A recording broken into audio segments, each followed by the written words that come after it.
कुछ कंपनियों के बारे में इससे पहले भी ऑब्जेक्टिव बनवाए थे, उसका आज आप लोगों को सब्जेक्टिव बना के लाना है। सबसे पहले आप लोगों को याद कीजिए कि मैंने बताया था कि कुछ कंपनी आपको अंतर्राष्ट्रीय लेवल पर काम करती है, जिसका नाम हमने बताया था आपको बहुराष्ट्रीय कंपनी। तो बहुराष्ट्रीय कंपनी पैसा लगाती है, यानी किसी भी देश में वो अपना पूंजी को निवेश करके ही आपको अधिक से अधिक क्या करती है, लाभ कमाती है, क्योंकि उसका मुख्य उद्देश्य क्या होता है, लाभ कमाना। क्या कमाना? जब कोई पूंजी को लगाता है, जैसे याद कीजिए कि अगर ये संस्था है, अगर इस संस्था को चलाने से पहले जमीन खरीदी गई और जमीन पड़ा हुआ नहीं, तो जमीन खरीदी गई तो आप खरीदने में जो रुपया खर्च किए हैं इसका भी कुछ नाम है, इसको निवेश कहा जाता है। क्या कहते हैं? निवेश। तो आप निवेश किए, तो ऐसे ही बहुराष्ट्रीय कंपनी भी निवेश करती है कि नहीं करती है? तो अगर आपको अपने देश में कोई व्यक्ति या कोई आपको कंपनी अगर अपने ही देश की कंपनी अपने ही देश में निवेश करती है, यानी पूंजी लगाती है, तो निवेश होता है। अगर बहुराष्ट्रीय कंपनी लगाई तो वो विदेशी निवेश कहलाता है। क्या कहलाता है? तो आप देखिए इसको कि कैसे कहा जाता है।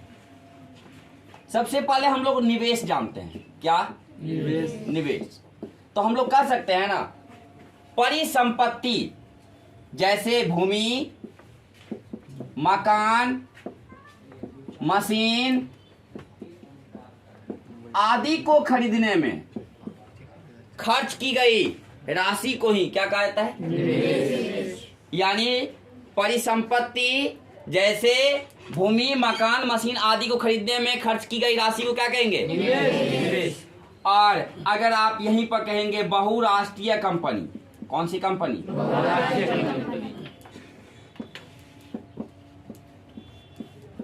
तो हम लोग कहेंगे वैसी कंपनी जो ऊंची पूंजी लागत लगाकर, क्योंकि अगर आप 5 रुपया लगाएंगे या आप 5,000 रुपया लगाएंगे तो आपका कंपनी विदेशों में अपना आपको स्थायित्व या अपना सामान को बेच सकता है।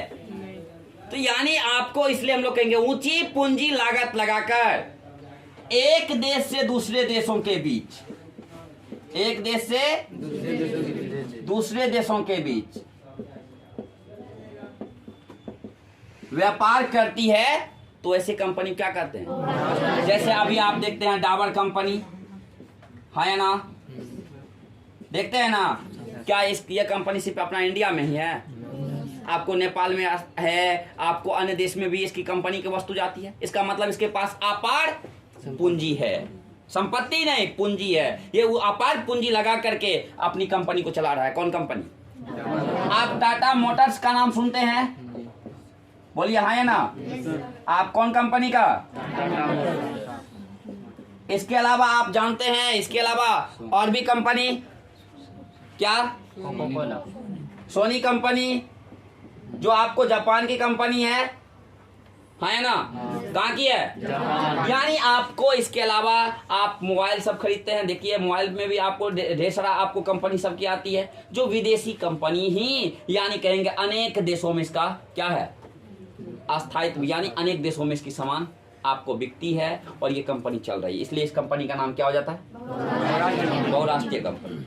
इसके अलावा इस कंपनी के द्वारा किया गया निवेश, कौन सा निवेश होगा? बोलिए, वो आपको बहुराष्ट्रीय कंपनी के द्वारा किया गया निवेश ही विदेशी निवेश कहलाता है, विदेशी निवेश कहलाता है। तो आप लोग के लिए 3 प्रश्न हो गया। एक हुआ निवेश किसे कहते हैं, दूसरा हुआ बहुराष्ट्रीय कंपनी किसे कहते हैं, और तीसरा हुआ विदेशी निवेश कहते हैं। बना के लाइए।